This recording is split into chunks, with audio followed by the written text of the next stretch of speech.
the largest breakthrough will be within STEM in the next 10 years, and how will it affect the next generation of young women?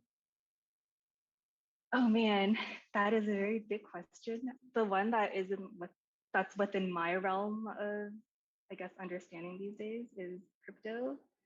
Uh, Part of the reason why is one of my very good friends also works in crypto, so I've been just learning from her, all the opportunities there are, um, all the kind of applications there are with decentralized, finance and decentralized exchanges.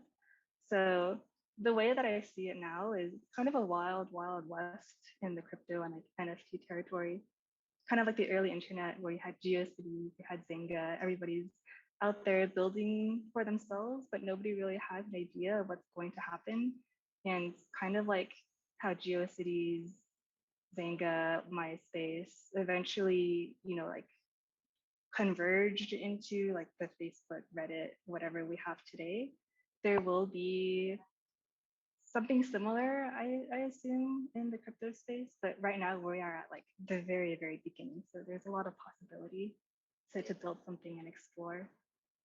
Yeah, I think that's completely true. I mean, I'm not very experienced within crypto, so I don't know all that much about it, but I definitely agree that, in the next 5, 10 years, there's going to be a lot of changes, and I think it's all going to move so fast. I mean, with the early days of, like you were saying, Google and the internet and things like that, I think it moved somewhat fast, but I feel like now it's going to move even quicker because there's just, every day there's going to be new discoveries and new things that people are able to create. So I'm excited to see how that goes. Me too. And my final question is, what is one thing you wish you knew about STEM or engineering when you were little, and what advice would you give to the girls watching this interview today? One thing I wish I knew was that I didn't need to have the right answer immediately. You know, a lot of time in STEM, even in like computer science, which is what I studied, there is no right answer. It's usually a project usually boils down to trade-offs, like, oh, I can have a feature rich project, but it's going to take me, X amount of time, or I can make an MVP, a minimum viable product, and it'll take a shorter amount of time. And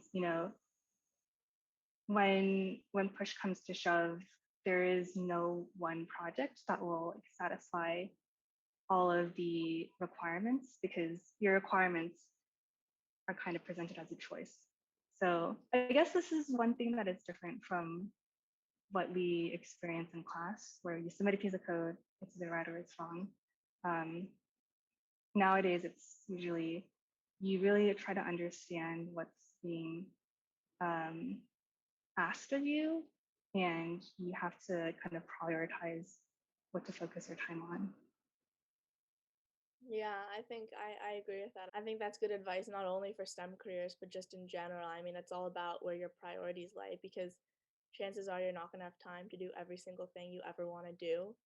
So you're going to have to, make choices and say, oh, this is more important to me than something else, and end up doing that. And that's part of, how your life is going to be shaped, the choices that you make in that respect. So I think that's very good advice.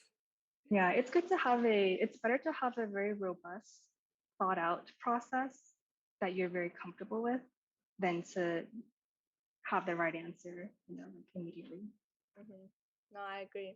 Thank you so much for meeting with me and for giving very, very insightful answers and giving a new perspective on STEM. Well, thank you for having me. This is great. Yeah, it was so good to meet you. You too. Bye. All right, take care, Calliope.